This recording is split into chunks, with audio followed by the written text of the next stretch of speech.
रात 4 लोगों का एक परिवार एक ऐसे घर में जाता है जो कथित रूप से प्रेतवाधित है। मनीषा शर्मा रेवती उर्फ मिनी अपने कॉलेज में पढ़ने वाली एक लड़की है। उनके पिता मिस्टर शर्मा आकाश खुराना हैं, जबकि उनकी मां शालिनी शर्मा रोहिणी हट्टनगड़ी हैं। दीपक कुशांत मिनी का सहपाठी और प्रेमी है। मिनी के भतीजे बंटी मास्टर अतीत को घर के तहखाने में एक बिल्ली मिलती है। बिल्ली के चेहरे पर एक भयानक भाव है और उसकी आंखें घूर रही हैं। एक दिन बिल्ली पिता की कार के पिछले पहिए के पीछे चली जाती है और कार रिवर्स करते समय गलती से मर जाती है। बंटी की जानकारी के बिना बिल्ली को पिछवाड़े में दफना दिया जाता है। उनकी पड़ोसी निर्मलम्मा मिनी की सहपाठी रश्मि की दादी भी हैं। बंटी को एक और बिल्ली मिलती है जो मृत बिल्ली से अजीब तरह से मिलती जुलती है। परिवार को पहला झटका लगता है। एक और दिन मिनी और दीपक शहर की सीमा तक सवारी का आनंद लेने का फैसला करते हैं। घर लौटते समय दीपक की बाइक का पिछला टायर पंचर हो जाता है। दीपक एक राहगीर के साथ पास के एक गांव से स्पेयर टायर लेने जाता है और मिनी से उसका इंतजार करने के लिए कहता है। वापस लौटने पर दीपक मिनी को एक तालाब के पास एक पेड़ के पास बैठा हुआ पाता है, अपना चेहरा पकड़े हुए और जाहिर तौर पर रो रही है।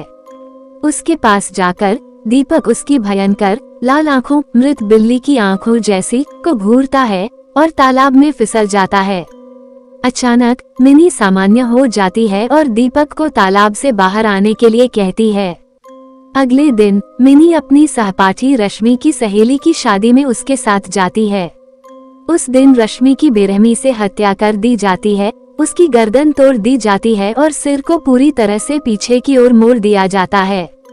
मामले की जांच कर रहे पुलिस अधिकारी ने देखा कि पूछताछ के दौरान मिनी अपनी गुड़िया का सिर ठीक उसी तरह मोड़ती है जिस तरह से रश्मि की गर्दन मोड़ी गई थी। फिर अधिकारी बाहर निकलते समय दुर्घटना का शिकार हो जाता है और मर जाता है। इन घटनाओं के कारण मिनी के माता पिता पेशेवर मदद लेते हैं।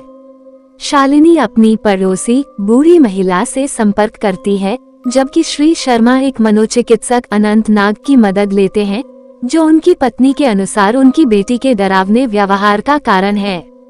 पड़ोसी बूढ़ी महिला शालिनी को शारजी ओमपुरी की सेवाएं लेने की सलाह देती है, जो फलकनुमा में रहता है।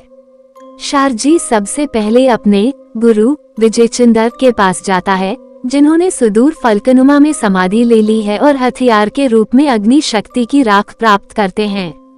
शारजी फिर मिनी के घर के तहखाने में फर्श के नीचे भूत सुनंदा को ढूंढता है और पाता है कि यह भूत उस महिला का है जो पिछले मालिक की मालकिन थी और जिसकी बेरहमी से हत्या कर दी गई थी। बाद में जब हत्यारा अपनी नई प्रेमिका के साथ बिस्तर पर होता है तो उसकी पूर्व मालकिन का भूत उसे मार देता है, क्योंकि उसके हाथ और बाहें बिस्तर से बाहर निकलती हैं और उसकी गर्दन को मोड़ देती हैं, ठीक वैसे ही जैसे रश्मि ने किया था।